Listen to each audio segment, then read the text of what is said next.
Vamos a buscar el texto de la predicación que está en el Evangelio de Mateo, capítulo 5, versículo 36 al 16. Mateo 5, versículo 13 al 16, perdón. Mateo 5, versículo 13 al 16.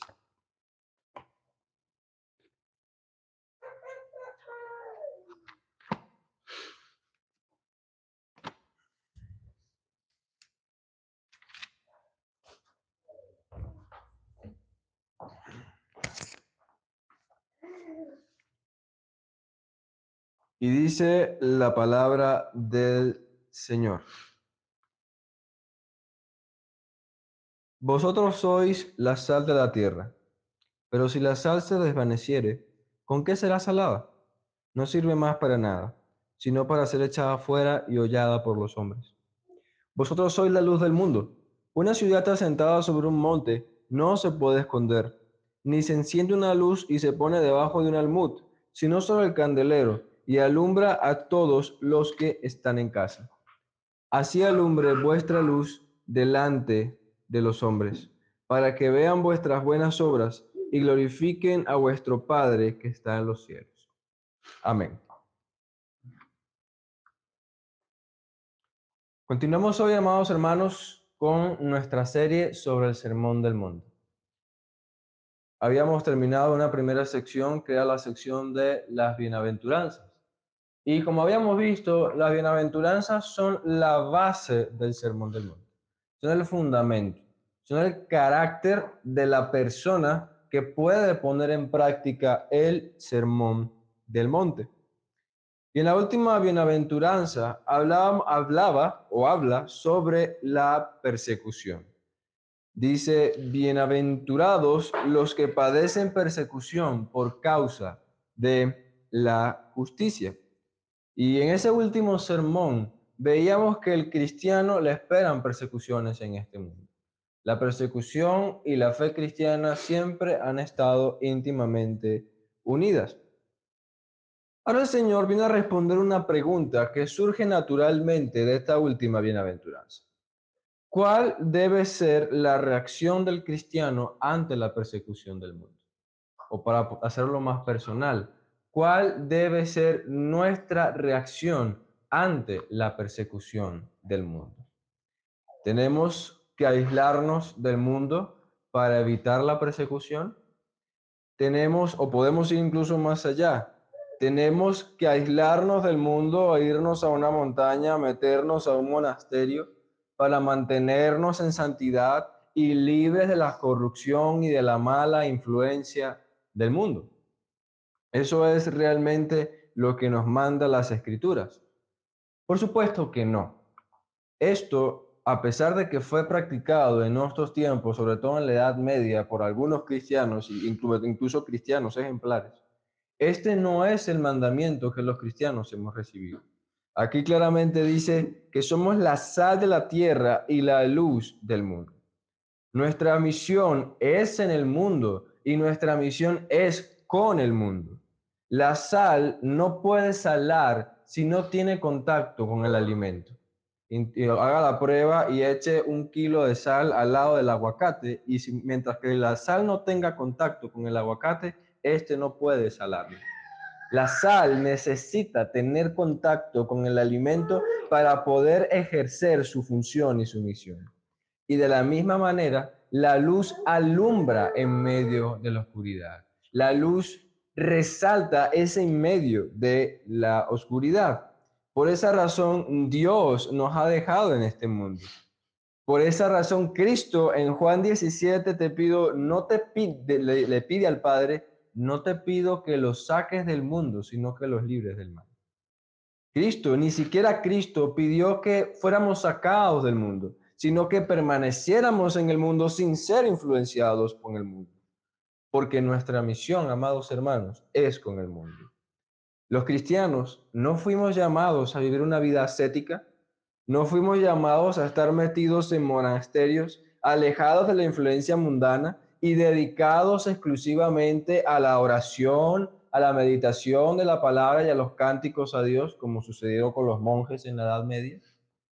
Eso no fue la exhortación y el mandato que Dios nos dio a nosotros.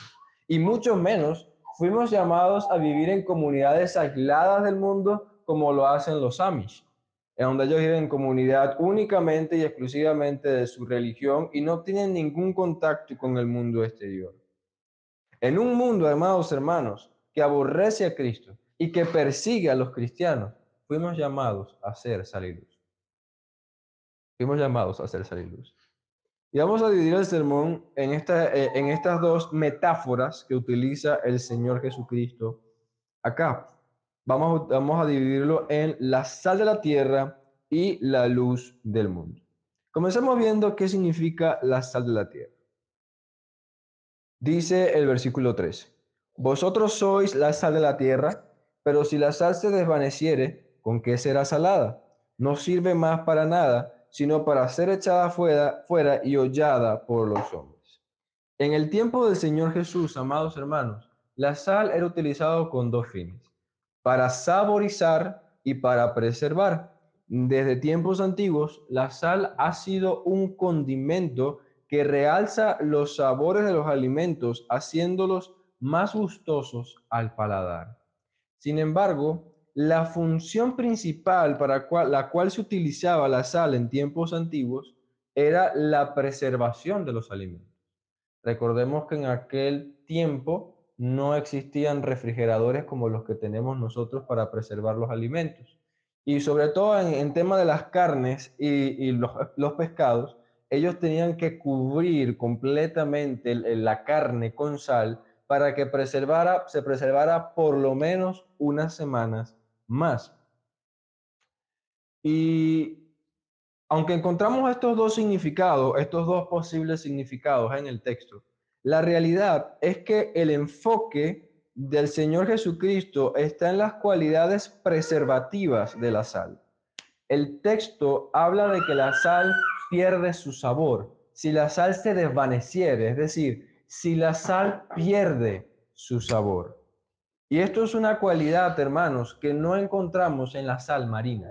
La sal marina no tiene la capacidad de perder su sabor, de perder su sazón. De hecho, según varias fuentes, los judíos en aquel tiempo utilizaban la sal del mar muerto para preservar los alimentos. El mar muerto era un mar, un lago grande que estaba en la tierra de Canaán, básicamente, y este mar se lo llamaba mar muerto porque tenía altas cantidades de sal. Y era tan alta la cantidad de sal o la concentración de sal que no había ningún ser vivo dentro de ese mar. Y ellos tomaban la sal del mar muerto para poder preservar los alimentos. Y el hecho es que la cualidad de la sal del mar muerto es que tiene ciertos componentes que cuando pasa cierto tiempo, la sal se vuelve rancia. La sal pierde su sabor y cuando pierde su sabor, por tanto, perjudica a los alimentos. Entonces sabemos que el enfoque aquí del Señor Jesús no está en el factor saborizante de la sal, sino en los efectos, en las cualidades preservativas que ésta tiene para evitar la descomposición de la carne. Investigando un poco ayer sobre el tema, es interesante porque la sal destruye el ambiente en el cual se pueden propagar las bacterias que producen la descomposición. Las bacterias necesitan un ambiente húmedo para poder descomponer la carne y la sal deshidrata al alimento de tal manera que las bacterias no pueden vivir y por esa razón pueden preservar por más tiempo los alimentos. No es que evitan totalmente la descomposición, pero sí frenan el avance de la descomposición de los alimentos. Y por eso las carnes normalmente eran preservadas con sal. Y esto nos habla, amados hermanos, de nuestra misión en el mundo. Somos la sal de la tierra porque Dios nos puso aquí para evitar, para frenar la descomposición del mundo. Somos nosotros el freno que que para el avance del mal en este mundo. Así como la sal evita la descomposición de las carnes, nosotros evitamos que este mundo se hunda más y más en pecado. Y el cristiano, amados hermanos, es el único capaz de hacer frente a esta corrupción. El cristiano es el único capaz de hacer frente a esa corrupción, porque nuestra naturaleza misma, el hecho de estar unidos a Cristo, de vivir en santidad y de la nueva vida que Dios ha producido en nosotros por Cristo, es lo que nos da la capacidad de frenar la corrupción del mundo, de poner freno a la corrupción del mundo. De hecho, la historia del mundo lo demuestra. Los lugares, hermanos, a los cuales no ha llegado el cristianismo son lugares donde suele haber más corrupción, caracterizados, por ejemplo, por la inmoralidad sexual, por la violencia, por la crueldad, por el totalitarismo de los gobernantes, por el abuso hacia las mujeres y hacia los niños, y muchas otras cantidad de pecados. Y por eso es que Occidente es caracterizado por una vida diferente a los países asiáticos. Y eso, hermanos, ha sido fruto del cristianismo. Roma dejó de ser lo que era en el primer siglo a través de la influencia de los cristianos. El mundo en general, hermanos, cambió por medio de la influencia de los cristianos y cambió en el sentido de que el mal que existía fue refrenado. Esto nos muestra, amados hermanos, que nosotros somos sal y luz. Y nuestra tarea aquí, hermanos, no es tolerar el mal. Ese cristianismo tolerante que algunas iglesias presentan, que algunos cristianos defienden, no es el cristianismo bíblico, hermanos. El cristianismo bíblico no es tolerante con el mal. El cristianismo bíblico le hace frente al mal. Y al hacerle frente al mal es que puede frenar la corrupción. La corrupción. Por eso nosotros, por ejemplo, ya creo que a todos nos ha pasado, que el simple hecho de que digamos que somos cristianos o el simple hecho de nuestra presencia hace que la gente se avergüence de sus malas acciones. A mí me ha pasado, por ejemplo, que he llegado a un grupo de personas que suelen decir chistes de doble sentido y suelen decir groserías, y el mismo hecho de que yo esté allí, cuando ellos dicen una grosería, me piden disculpas a mí como si me hubiesen ofendido. Se sienten avergonzados, hermanos, porque saben que nosotros somos luz, somos sal en este mundo. Y ese es precisamente el rol que nosotros tenemos. Y no solamente de una manera pasiva, como en este caso, este ejemplo que acabo de dar, sino de una manera activa. Nosotros tenemos que luchar, hermanos, activamente contra el mal, comenzando en nuestras familias, en nuestros hogares, en nuestros vecinos, en nuestras cercanías, llegando incluso a todas las áreas de la vida, hermanos. Hay un movimiento que surgió en el siglo XVII aproximadamente, que se llamó el movimiento del pietismo. Y se le llamaba pietismo, o se le llamó pietismo, porque hacía un énfasis en la piedad personal. Lo más importante para el creyente es que crea en Cristo y que ore mucho y que lea mucho la Biblia. Al cristiano no le interesan las políticas, ni lo que está en el mundo, ni lo que está sucediendo en el mundo. Al cristiano no le importa eso, sino convertirse de sus pecados, vivir una vida de piedad, orar mucho y leer las escrituras. Pero eso no es bíblico, hermanos. Mientras que la postura reformada entendió que todo este mundo le pertenece a Cristo, que Cristo es el rey de todo el universo y que todo le pertenece a Cristo y que todo debe estar sometido a Cristo. El cristiano debe inmiscuirse en la política, el cristiano debe inmiscuirse en las ciencias, el cristiano debe hablar en contra del aborto, el cristiano debe hablar en contra de la ideología de género, el cristiano debe hablar en contra de todas las cosas que este mundo hace. Y no significa que nosotros queramos tener una opinión para todo, lo que significa que el cristiano, hermanos, por ende, por la naturaleza que nosotros tenemos la capacidad, hermanos, de refrenar el mal. ¿Por qué tenemos los gobernantes que tenemos ahora? ¿Por qué? No se lo han preguntado. Porque las iglesias evangélicas dicen, la política es del diablo, la política es del mundo. Y así son los impíos, son los perversos, E incluso muchos cristianos con ese cuento de que no se meten en la política, actúan como impíos y votan por impíos que son contrarios a la palabra de Dios. Y por eso tenemos los gobernantes que tenemos. Bien merecidos, cabe destacar. Hermanos, el cristiano tiene que hacer frente a la maldad que existe en este mundo. Si tú ves a un amigo, a un familiar o a alguien cercano a ti o a alguien que está haciendo el mal y tú sabiendo que está el mal no lo refrenas, ahí el que está cometiendo el mal eres tú. Porque tu tarea, tu misión es refrenar el mal. Siempre aplicando la sabiduría, ¿no? Sabiendo lo que dice el libro de Proverbios, que el que reprende al necio es más necio. Y que hay ocasiones en que es mejor quedarse callado cuando estamos frente a un necio. Pero en general, hermanos, nuestra tarea es ser sal. No podemos quedar callarnos ante el mal del mundo. Es nuestra tarea, hermanos, preservar el mundo. Y por eso el Señor nos exhorta con las siguientes palabras. Pero si la sal se desvaneciere, ¿con qué será salada? Si la sal pierde su sabor, si la sal deja de ser efectiva, deja de cumplir su función, ¿con qué será preservada la tierra? ¿Con qué se evitará la contaminación de la tierra? No sirve para nada, se vuelve inútil, porque no está cumpliendo su función. Y esto hace referencia, como les decía hace un momento, a la sal del mar Muerto. Porque una característica de esta sal es que después de cierto tiempo se volvía rancia, tomaba un sabor muy desagradable para el paladar.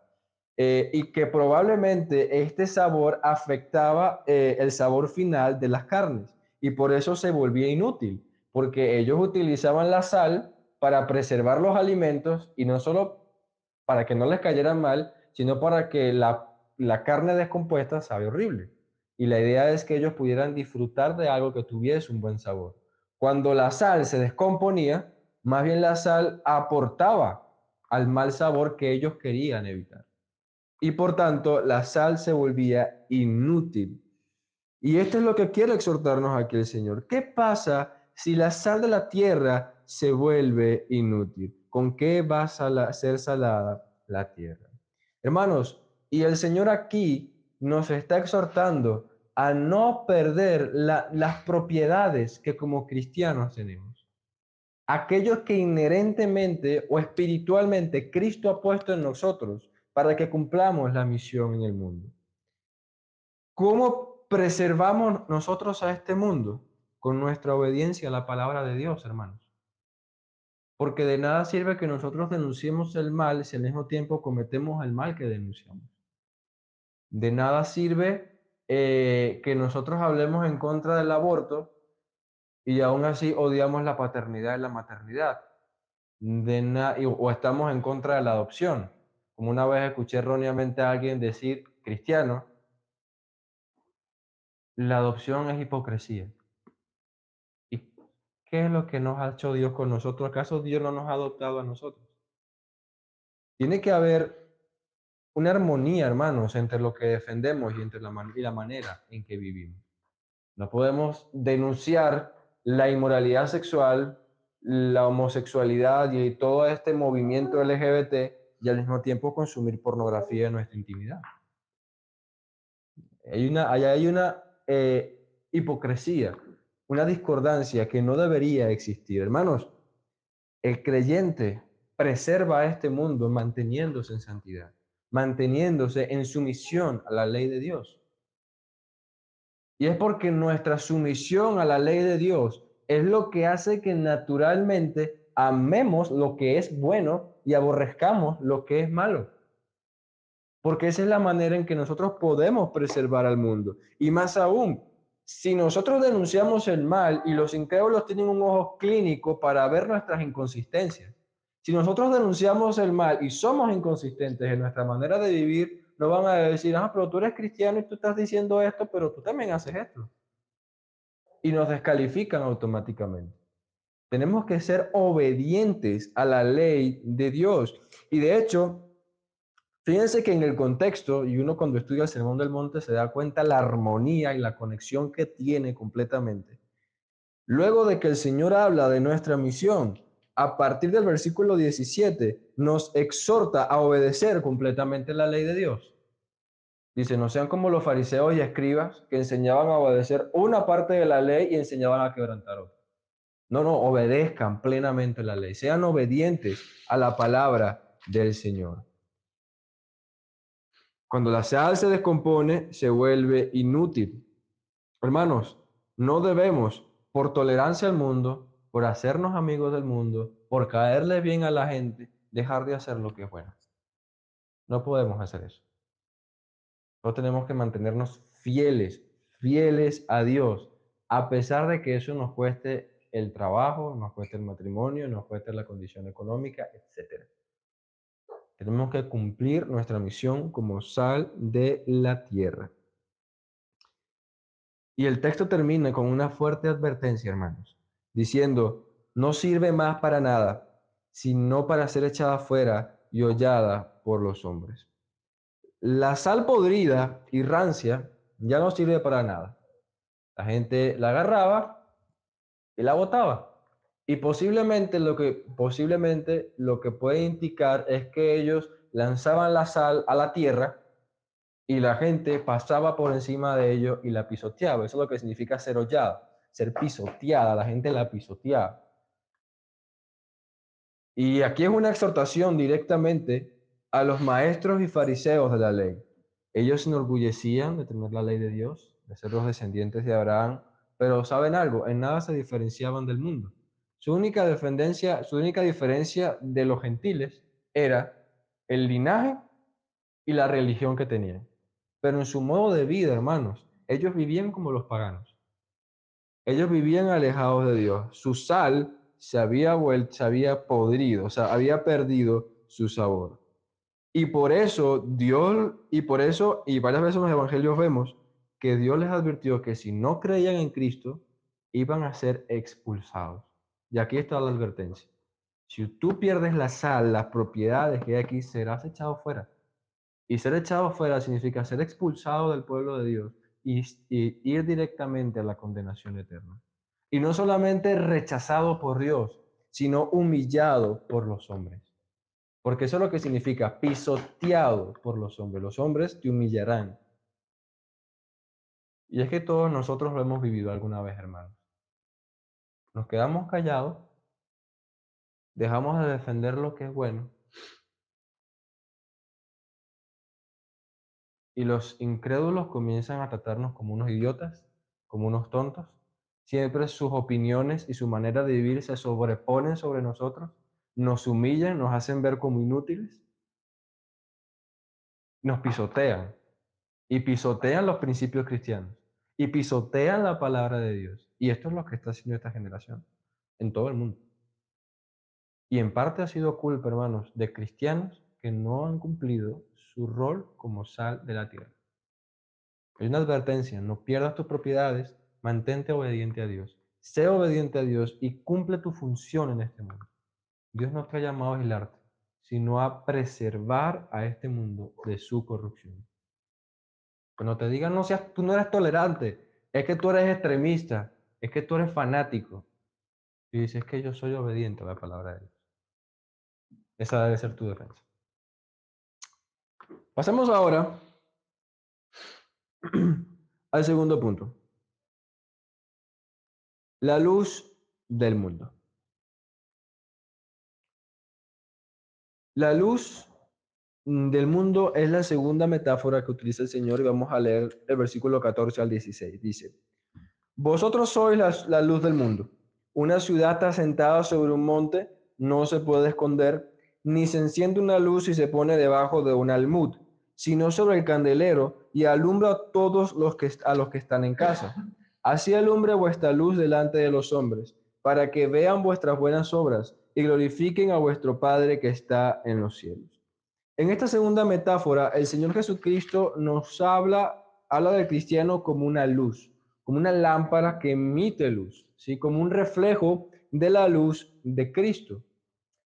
Y a diferencia de la sal, el propósito de la luz es disipar la oscuridad, es disipar la oscuridad que existe. Fíjense la diferencia, la sal frena la corrupción, frena la descomposición, mientras que la luz disipa la oscuridad. Uno sirve como un freno y otro ayuda a retroceder. Esa es la diferencia entre las dos metáforas. Eh, de hecho, el versículo, como veremos en el versículo 15, el propósito de la luz, o más específicamente el propósito de una lámpara, es alumbrar a todos los que están en la habitación para que ya no anden en oscuridad y puedan ver con claridad. Y esa es precisamente nuestra misión en el mundo. Nosotros estamos aquí, hermanos, como luz del mundo, porque nuestra misión es disipar la oscuridad que existe en los hombres. Nuestra misión es llevar a la gente a la luz de Cristo. Esa es nuestra misión.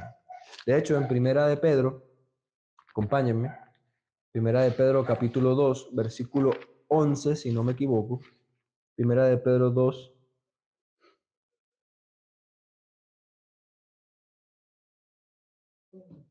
9, perdón. 2:9. Primera de Pedro 2:9. Dice, mas vosotros sois linaje escogido, real sacerdocio, nación santa, pueblo adquirido por Dios.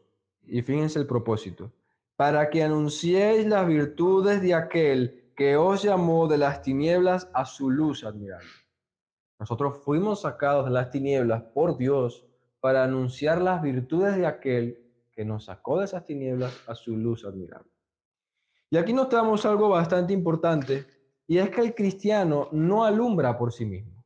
La luz que hay en el cristiano no es una luz propia, es una luz que proviene de Cristo. Somos un reflejo de la luz de Cristo. De hecho, en el texto que acabamos de leer de Primera del Pedro, habla de Dios como la luz. Y también en Primera de Juan, capítulo 1, se habla de que Dios es luz. Dios es la verdadera fuente de luz. Y nosotros somos como lámparas que reflejamos la luz que viene de Dios, que reflejamos la luz que viene de Cristo.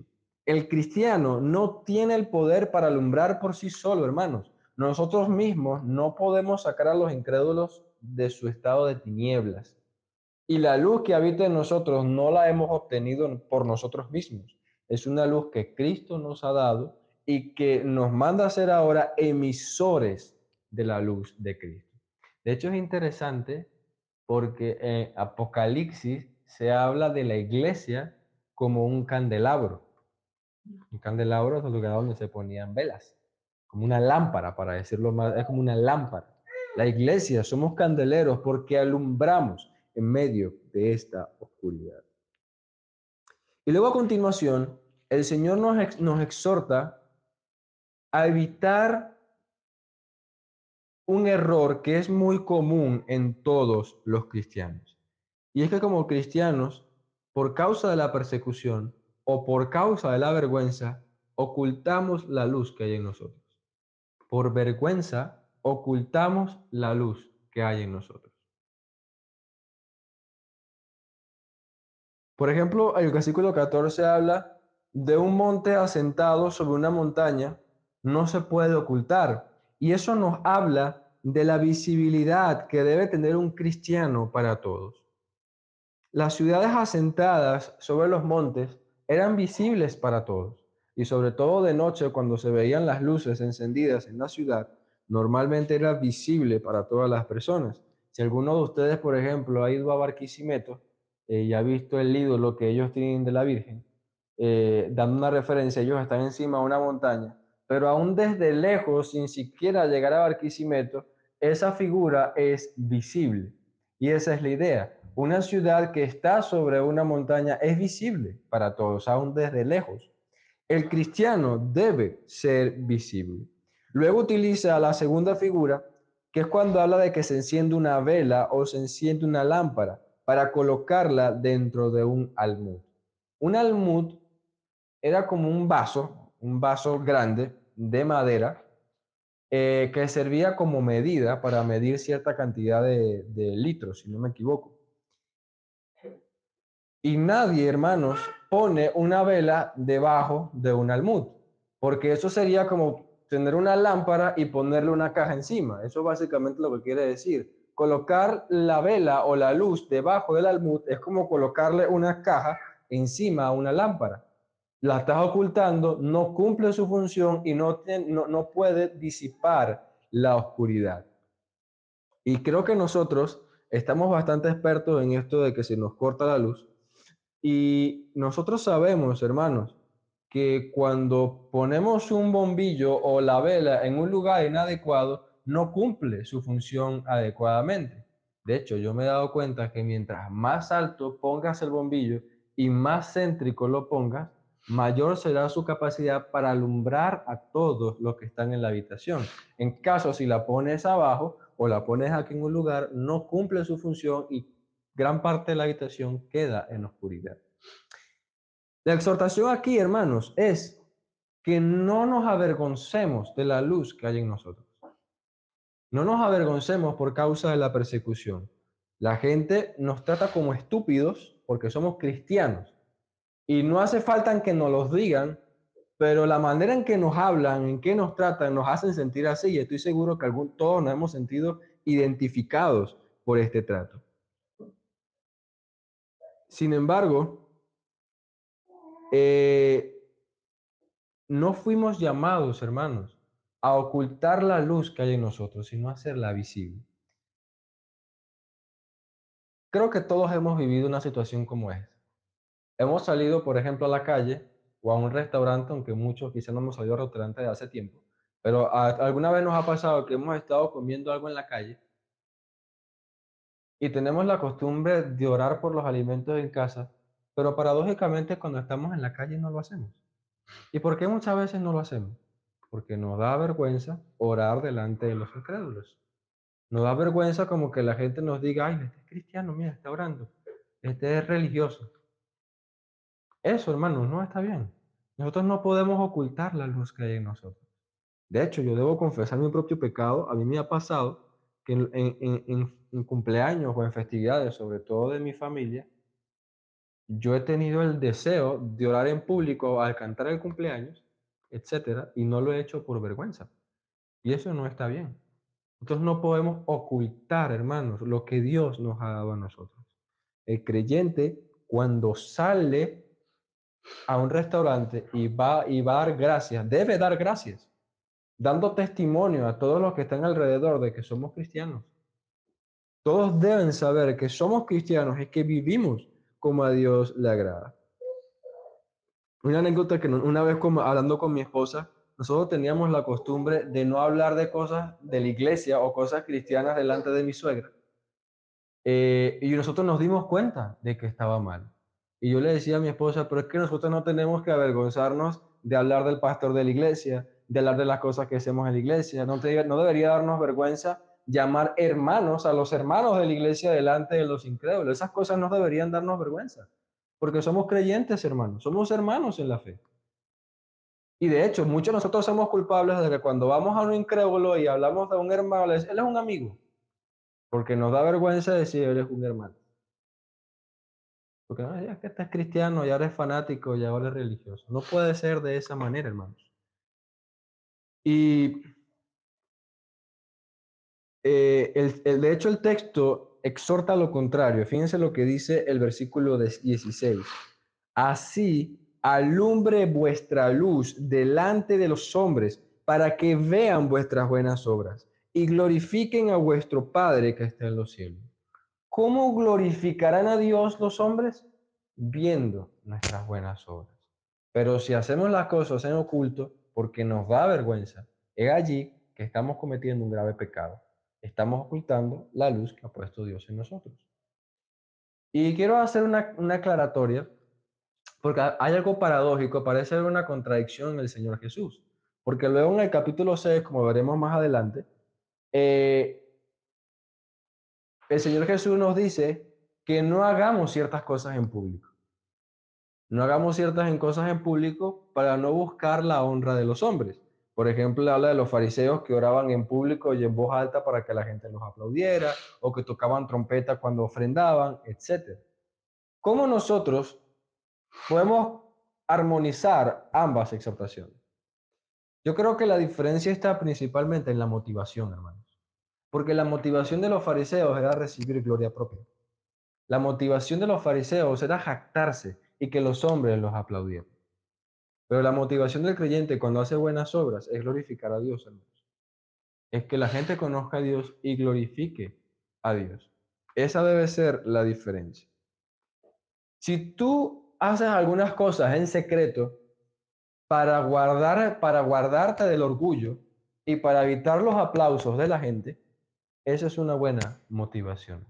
Pero si tú dejas de hacer las cosas en público como cristiano porque te da vergüenza delante de los incrédulos, eso es pecado. Y eso no está bien delante del Señor. Todos tenemos que hacer las buenas obras delante de los hombres para que de esa manera glorifiquen a Dios. Y nosotros hemos tomado una costumbre de que si nosotros tenemos, por ejemplo, hacemos el culto familiar a las 5 de la tarde, no importa quién esté en casa, hacemos el culto familiar y los invitamos, venga, participen, si ustedes quieren, participen en el culto familiar con nosotros. Y si no, no esperen. Pero no es que vamos a dejar de hacer el culto familiar porque hay una visita que no sea cristiana. Al contrario, al ver nuestra piedad y al ver que tememos a Dios, es que esas personas pueden llegar a Cristo. Esa es la manera, hermanos, en cual nosotros debemos actuar. No te ocultes, no te calles, habla de Dios e incluso en conversaciones, no te avergüences de dar tu opinión como cristiano. No te avergüences de hablar de lo que dice la palabra de Dios. Si alguien viene y dice que el aborto no es algo tan malo, tú no puedes callarte. Tienes que defender lo que dicen las escrituras. Y así con la sexualidad, con el matrimonio, con el dinero, con todo. Y no te avergüences de decir la palabra de Dios dice esto. Y esto es lo que dice la escritura. No te avergüences de eso, hermano. Porque eso es lo que nos diferencia. Y eso es lo que va a hacer que este mundo, hermanos, y muchas personas salgan de las tinieblas. Dime algo. ¿Tu vergüenza ha hecho que alguien venga a los pies de Cristo? Te aseguro que no. Actuar de esa manera no ha hecho que nadie venga a los pies de Cristo. Pero cuando eres valiente y haces las cosas como a Dios le agradan, en público, defendiendo que eres cristiano y sintiéndote orgulloso de que eres cristiano, hermano, es allí cuando Dios te puede usar para salvar a otros. La semana pasada eh, nos sucedió algo bastante maravilloso, aprovechando la apertura. Eh, en nuestro afán de guardar el día del Señor completo, decidimos ir a visitar a la hermana Susana, nosotros cuatro, José Luis, Estefanía, mi esposo y yo. Y Dios nos proveyó la oportunidad de que justamente al local de la hermana llegó una persona que es incrédula. Y se sentó a hablar con nosotros y estábamos hablando de varios temas, de la vestimenta, de la inmoralidad, etcétera, hasta que llegó el punto y el hermano José Luis comenzó a predicarle el evangelio. Y para mí fue sorprendente, yo se lo había dicho, sorprendente cómo la valentía que tuvo para hablarle de Cristo. Y todos nosotros necesitamos tener esa valentía, hermano. Porque así es que las personas llegan a Cristo. A pesar de que la persona, cuando la estábamos hablando, la persona se sentía incómoda y quería irse. Pero sabemos que ese mensaje puede transformar su corazón de tal manera que quizás de aquí unos años él nos diga gracias a Dios por eso que me predicaron el evangelio. Hermanos, somos la sal de la tierra y la luz del mundo. Nuestra misión es preservar la tierra de su corrupción y alumbrar a los que se encuentran en oscuridad. Pero nunca podrás cumplir tu misión si te aíslas del mundo. Tenemos que permanecer en el mundo y relacionarnos con el mundo sin ser del mundo. No te contamines con el mundo, hermanos, porque el que se contamina con el mundo y el que vive como el mundo se hace amigo del mundo. Y el que se hace amigo del mundo se constituye enemigo de Dios. Y aquel que es enemigo de Dios no puede evitar la corrupción del mundo, más bien aporta a la corrupción del mundo. Por tanto, no pienses como el mundo, no hables como el mundo, no sientas como el mundo, no tomes decisiones como el mundo, no te vistas como el mundo, no ames lo que el mundo ama, ni mantengas la moral que el mundo mantiene. Apártate del mundo. Vive en santidad. Y de esa manera, hermanos, podrás cumplir la misión que Dios te ha dado. En segundo lugar, no te avergüences de servir y de hacer buenas obras. No ocultes que eres cristiano. No te avergüences de denunciar el mal. No te avergüences de defender lo que dice la palabra de Dios. No te avergüences de explicar la postura bíblica. Y mucho menos refrenes a un hermano que sí lo está haciendo. Cumple tu misión, hermanos. Esta es la misión que Dios nos ha dado. Que Cristo nos ayude, hermanos, con su poder, con su ejemplo, a ser sal y luz. Porque Cristo es la luz del mundo. Cristo es la luz del mundo. El quien alumbra a todo ser humano.